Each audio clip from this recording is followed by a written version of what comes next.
नमस्कार, मैं प्रिया और आप देख रहे हैं बिहार न्यूज। बिहार में पंचायत चुनाव की घोषणा हो गई है। 20 सितंबर से राज्य में पंचायत चुनाव होंगे। इसको लेकर राज्य निर्वाचन आयोग ने पंचायती राज विभाग और ग्राम कचहरी को भी चुनाव से संबंधित अधिसूचना जारी कर दी है।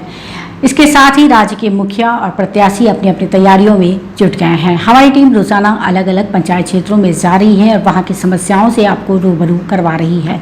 इसी कड़ी में आज हमारी टीम ग्राम पंचायत राज बैकटपुर प्रखंड खुसरूपुर पहुंची और वहां के वर्तमान मुखिया कुमार बिंदेश्वर सिंह से मुलाकात किया और यह जानने की कोशिश की कि इस वक्त उनके क्षेत्र में क्या स्थिति है, बाढ़ का कितना संकट उनके क्षेत्र में मंडरा रहा है। तो आइए आज आपकी मुलाकात करवाते हैं ग्राम पंचायत राज बैकटपुर प्रखंड खुसरूपुर के वर्तमान मुखिया कुमार बिंदेश्वर सिंह से। नमस्कार मुखिया जी। नमस्कार नमस्कार। बहुत बहुत स्वागत है आपका बिहार न्यूज में। धन्यवाद आप लोगों को भी। मुखिया जी बताएं इस हमारे दर्शकों को इस वक्त क्या स्थिति है आपके क्षेत्र की, कितना विकास कार्य हुआ है। ग्राम पंचायत राज बैकटपुर में हम सबसे पहले विकास के लिए धन्यवाद देना चाहेंगे माननीय मुख्यमंत्री श्री नीतीश कुमार जी को, जिनका एक उच्च कोटि के सोच के द्वारा 7 निश्चय का कार्यक्रम जनता को समर्पित किया गया था और वह 7 निश्चय कार्यक्रम के अंतर्गत ग्रामीण जीवन को शहर के बराबर लाने में एक बहुत बड़ी महत्वपूर्ण भूमिका है उन योजनाओं में। और उसके तहत गली नली से लेकर करके नल जल और स्वास्थ्य सेवाएं, कचरा प्रबंधन, ये सभी तरह का जो स्कीम दिया गया उसका लाभ हम लोगों ने लिया। और सबसे पहले तो हम यह कहना चाहेंगे कि 7 निश्चय में गली नली के काम को हमने प्राथमिकता दिया, क्योंकि सबसे ज़्यादा जो डैमेज था ग्रामीण जीवन में वो गली नली का ही काम नहीं हुआ था और उसको प्राथमिकता दिया है।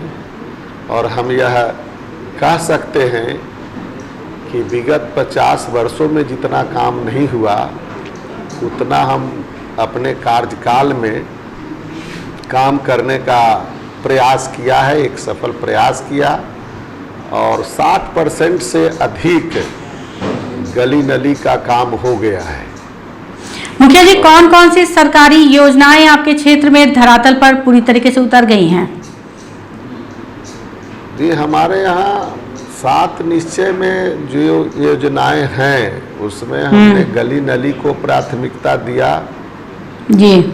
हाँ, नल जल को प्राथमिकता दिया है। हमारे यहाँ 18 वार्ड हैं जिसमें 2 पंचायत में ग्राम पंचायत के तरफ से नल जल का यूनिट खड़ा किया गया। बाकी 16 वार्डों में PHD के द्वारा वो खड़ा किया गया है और सभी जगह जो है पानी पहुंचाने का काम चल रहा है। इसके बावजूद भी अभी कुछ % जनता तक और कुछ वार्डों में अभी और यूनिट देने की आवश्यकता है, क्योंकि कहीं वार्ड बड़ा है। मुखिया जी PDS योजना दिया गया है। हाँ मुखिया जी PDS योजना का कितना लाभ मिला है आपके क्षेत्र में लोगों को? जी PDS योजना का कितना लाभ मिला है आपके क्षेत्र में लोगों को? हाँ, PDF का भी बहुत अच्छा लाभ मिला है।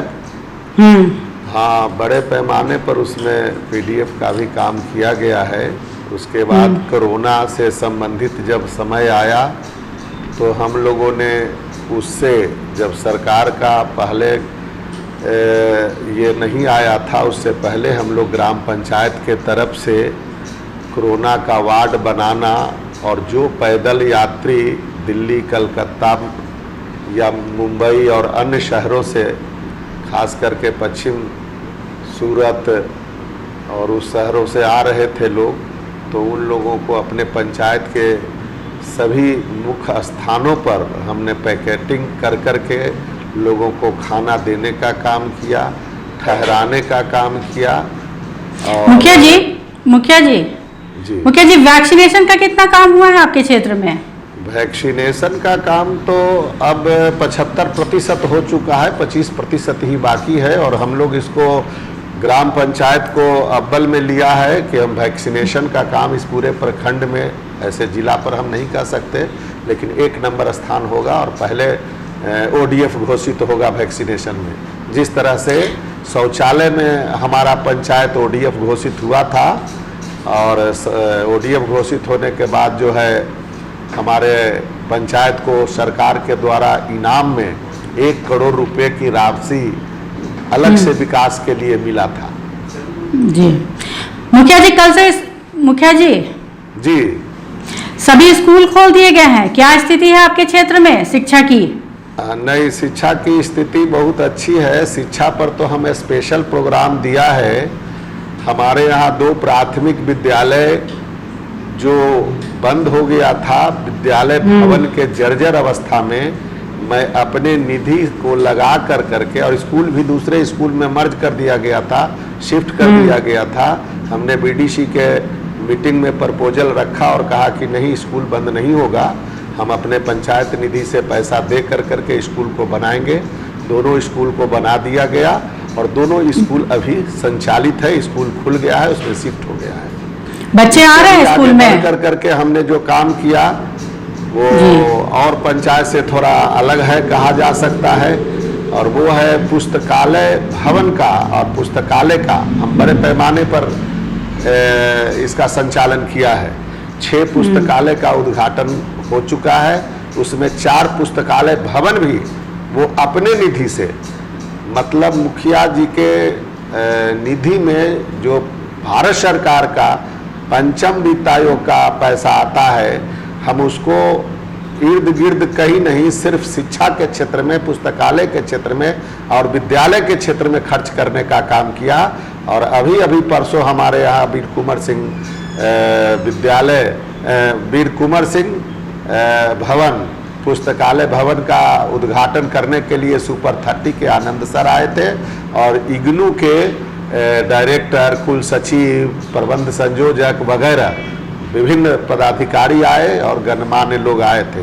तो शिक्षाविद लोग थे, शिक्षा से जुड़े हुए लोगों को ही ग्राम पंचायत राज बैकटपुर, इसको हम लोग मानते हैं अव्वल, और उन्हीं से लेकर करके लेसन लेकर के और पंचायत को एक आदर्श पंचायत के रूप में बनाने का हम प्रयास कर रहे हैं। मुखिया जी, जिस तरह की स्थिति है अभी, कोरोना पूरी तरह से समाप्त नहीं हुआ, कई क्षेत्र बाढ़ की समस्या से घिरे हुए हैं, ऐसे में चुनाव की तिथियों की घोषणा हो गई। आपकी नज़र में चुनाव कराना इस वक्त कितना सही है? देखिए, चुनाव कराना तो सही है, इसलिए कि कोरोना का तो अभी जिस तरह से चल रहा है और फिर तीसरी लहर की भी चर्चाएं हैं, तो हम लोग तो काफ़ी संघर्ष किया है कोरोना के खिलाफ में। हमने कहा कि पहले जांच से लेकर करके और वैक्सीनेशन तक में, और ठहराव से लेकर के लोगों को, माने कोरोना में लोगों को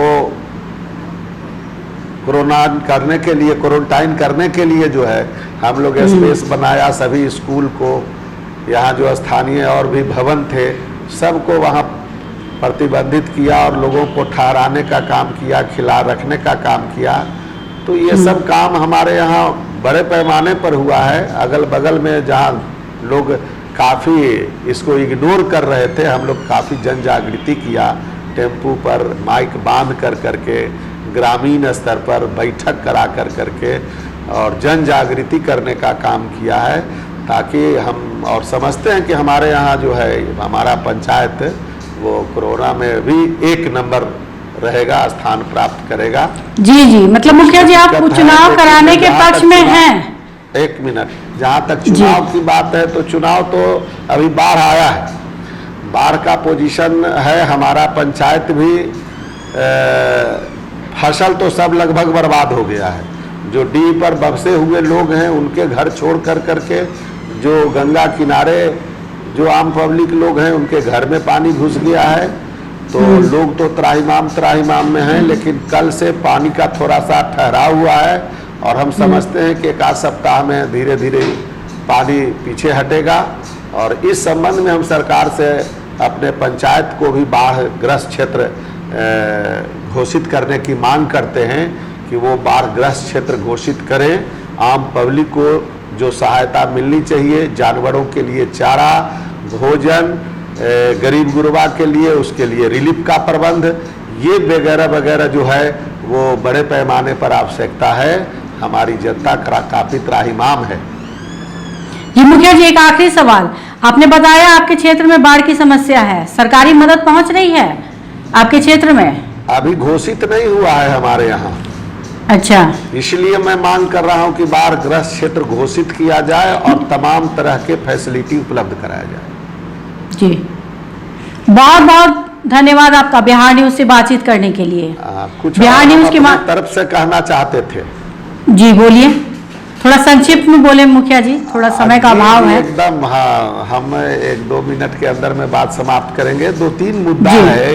एक तो हमारे यहाँ जो सार्वजनिक, हमारे यहाँ नहीं तो पूरे देश और राज्य की समस्याएं हैं, लेकिन हम अपने यहाँ समझते हैं कि जो गैर मजरूआ आम जमीन है और गैर मजरूआ मालिक जमीन है और फिर तालाब है, तो उसमें सरकारी भवन बनने के लिए कुछ सरकार का जो नियम है उसको सरल बनाया जाए और पंचायत स्तर पर जो तालाब को एसडीओ या सीओ नीलाम करते हैं, बंदोबस्त करते हैं, उसकी वार्षिक बंदोबस्ती का अधिकार पंचायत सरकार को दिया जाए, पंचायत को दिया जाए। वो ग्राम पंचायत और उसकी निधि भी ग्राम पंचायत में हो, ताकि ग्राम पंचायत के विकास में वो निधि सहयोग का काम करेगा। और यही हमारा मूल 2 सवाल था कि इस पर जो है सरकार कुछ करे। और एक जो अंतिम बात है कि हम जिस तरह से पुस्तकालय बड़े पैमाने पर चाहते हैं कि देश जब तक शिक्षित नहीं होगा, ग्राम पंचायत जब तक शिक्षित नहीं होगा, राज्य शिक्षित नहीं होगा, तो देश शिक्षित नहीं होगा। और जब तक शिक्षित नहीं होगा तो हमारे जो बेरोजगारी की समस्या है, अन्य समस्याएं हैं, ये सब उससे प्रभावित होते हैं। और इसीलिए सरकार को चाहिए कि ग्रामीण स्तर पर, मोहल्ला स्तर पर, वार्ड स्तर पर विद्यालय के अलावा पुस्तकालय का निर्माण कराया जाए। और इसमें सरकार अलहदा जिस तरह से अन्य कार्यों के लिए निधि की व्यवस्था करती है, उसी तरह से पुस्तकालय के लिए, वाचनालय के लिए एक अलग से सरकार निधि का निर्धारण करे। बिहार सरकार से हम मांग करते हैं। जी मुखिया जी, बहुत बहुत धन्यवाद आपका बिहार न्यूज से बातचीत करने के लिए। कुमार बिहार सिंह, मुखिया, ग्राम पंचायत राज बैकटपुर। बिहार न्यूज के माध्यम से हम चाहेंगे कि आपके क्षेत्र की जो भी समस्याएं हैं, जो भी आपकी मांग है, वो सरकार तक पहुंचे और जल्द से जल्द उस पर उचित कार्यवाही हो। तो ये थे हमारे साथ लाइव बातचीत करने के लिए ग्राम पंचायत राज बैकटपुर के वर्तमान मुखिया कुमार बिंदेश्वर सिंह, जिन्होंने बताया कि उनके क्षेत्र में उन्होंने अपने कार्यकाल के दौरान भरसक प्रयास किया है और सारी सरकारी योजनाओं को धरातल पर उतारने की पूरी कोशिश की है। फिर भी सड़क और स्वास्थ्य के क्षेत्र में कुछ कमी रह गई है, जिसे वो जल्द से जल्द पूरा करना चाहते हैं। साथ ही उन्होंने ये भी बताया कि अपने क्षेत्र में हमने शिक्षा के लिए बहुत ज़्यादा प्रयास किया है और एक अच्छा आदर्श पंचायत बनाने की कोशिश की है। तो इस तरह के तमाम छोटे बड़े खबरों से अपडेट रहने के लिए आप देखते रहें बिहार न्यूज़।